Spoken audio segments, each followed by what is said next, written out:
Hey, time for more of those knockoffs from China. These are Marvel figures. Let's get this one out of the way first.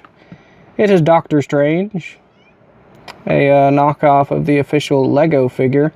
I do believe the Lego figure used a different hairpiece though, but I think this one works. It's actually got a nice print on these dish pieces for his spells. That's just a dish and then one of those stud handle parts. So there are two of those in there. You know, he's got a fairly nice print. His legs are a little loose and wobbly, but they're stiff enough to hold him in a pose if you just want him in part of a display. The cape is interesting as it's a smooth, you know, cotton kind of feel there, but on the back, come on camera. I don't know why the camera's not liking these Chinese knockoffs. The second time I've had to record this video. On the back of the cape, kind of a velvety felt texture. And when originally, you can still, freaking dogs. You can still see some of the plate that he was packaged with had pressed into the cape. But it looks pretty cool. There's also some back printing. Yeah. If you can't find the official set, which was kind of hard to find, and is kind of crazy priced on Bricklink, and if you just wanted the Doctor, it's a good way to get the figure. Not that I would endorse buying these Chinese knockoffs, because they are rather icky. And then we have Stanley with no sleeves.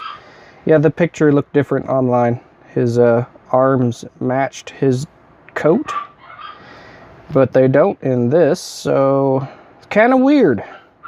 I mean, if his arms matched, he would be pretty cool.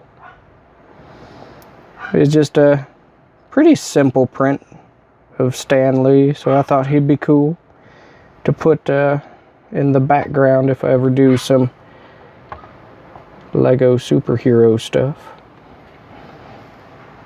And then we have Deadpool Santa. I'm not a fan of Deadpool, but I thought that this was a funny figure. So he's got a sack and a knockoff of the Lego automatic pistol. But the print is pretty cool on here. Again, probably a rip-off of some fan-designed print. But, you know, he does look funny. And has a bit of a molding issue on the bottom of that one. Yeah, these, I mean, they look good from a distance, but once you get close to them, these Chinese knockoffs are kind of gross. Santa hat.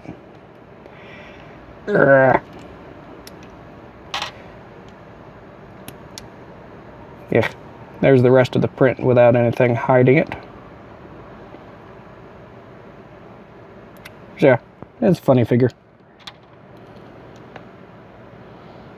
There are stress marks appearing at the bottom of Deadpool's head, though. So his head might be too tight for the neck piece.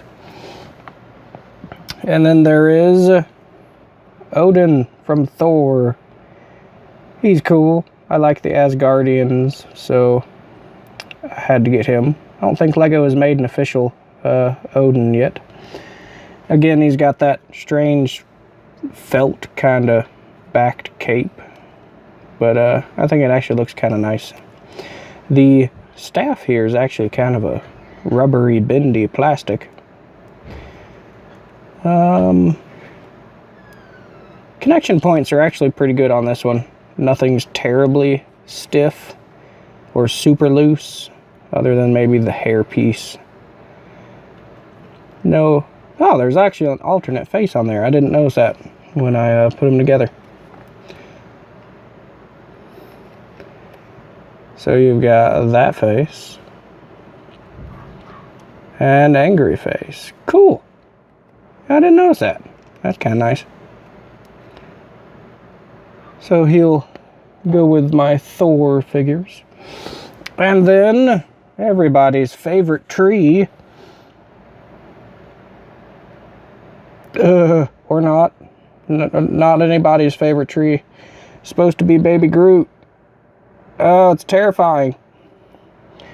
Yeah, he came with this staff with a tooth. Don't know what's up with that. And he came with a twig. So really, this looks more like Baby Groot than this. But it is just a weird looking figure.